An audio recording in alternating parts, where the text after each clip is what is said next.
సంగారెడ్డి జిల్లా నారాయణఖేడ్ మున్సిపాలిటీలోని పలు వార్డులలో రాష్ట్ర ప్రభుత్వం చేపట్టిన ప్రజాపాలన గ్రామ సభలలో ఎమ్మెల్యే సంజీవ్ రెడ్డి పాల్గొన్నారు. ప్రజాపాలనలో భాగంగా నూతన రేషన్ కార్డులకు, ఇందిరమ్మ ఇండ్లకు అర్హులు అందరూ దరఖాస్తు చేసుకోవాలని సూచించారు. ఇది నిరంతర ప్రక్రియ అని ఆయన పేర్కొన్నారు. ప్రతి అర్హునికి న్యాయం చేసేందుకు ఇచ్చిన హామీలను నెరవేర్చేందుకు కాంగ్రెస్ ప్రభుత్వం సిద్ధంగా ఉంది అని ఎమ్మెల్యే చెప్పారు.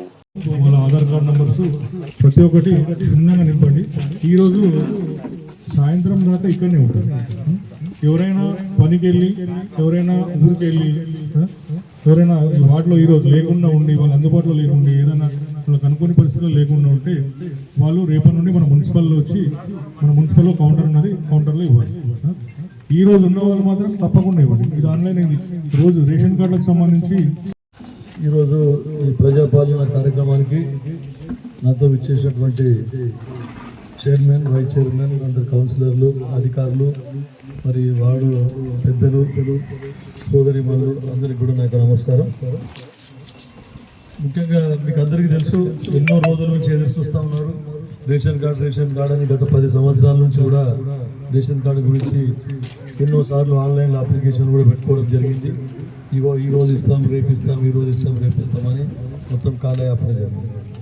తర్వాత మీకు గత ప్రభుత్వంలో వాళ్ళు ఇచ్చినటువంటి హామీలు డబుల్ బెడ్రూమ్ ఇల్లు అన్నారు.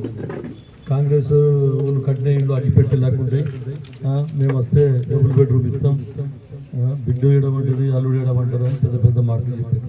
3 ఎకరాల భూమి ఇస్తామన్నారు. ఎన్నో ఇచ్చిన హామీలు చాలా, ఇంటింటికి ఒక ఉద్యోగం ఇస్తామన్నారు. అన్ని హామీలు కూడా వాళ్ళు ఇంకా ఏమి ఇవ్వలేదు అని చెప్పేసి ఉద్దేశంతో మీరందరూ ప్రభుత్వాన్ని మార్చుకున్నారు, మమ్మల్ని గెలిపించారు, కాంగ్రెస్ ప్రభుత్వాన్ని గెలిపించారు.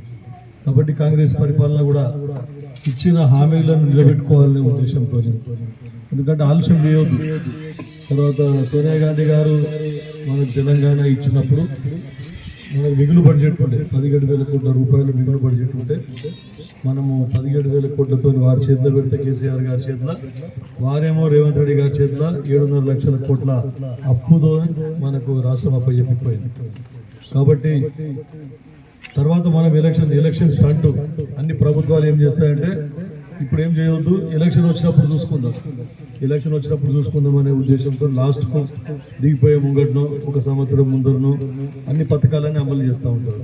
కానీ కష్టమైనా కూడా మా కాంగ్రెస్ ప్రభుత్వం, రేవంత్ రెడ్డి గారి ప్రభుత్వం ఏదైతే ఉన్నదో, ఇచ్చిన హామీలన్నీ ఫస్ట్ నుంచే అన్ని ఒకటిగా నెరవేర్చాలనే ఉద్దేశంతో మీకు అందరికీ చూసేది ఉచిత బస్సు ఇవ్వడం జరిగింది, 500 గ్యాసులు ఇవ్వడం జరిగింది, తర్వాత 200 యూనిట్లలోపు అందరికీ కరెంటు ఫ్రీ ఇవ్వడం జరిగింది.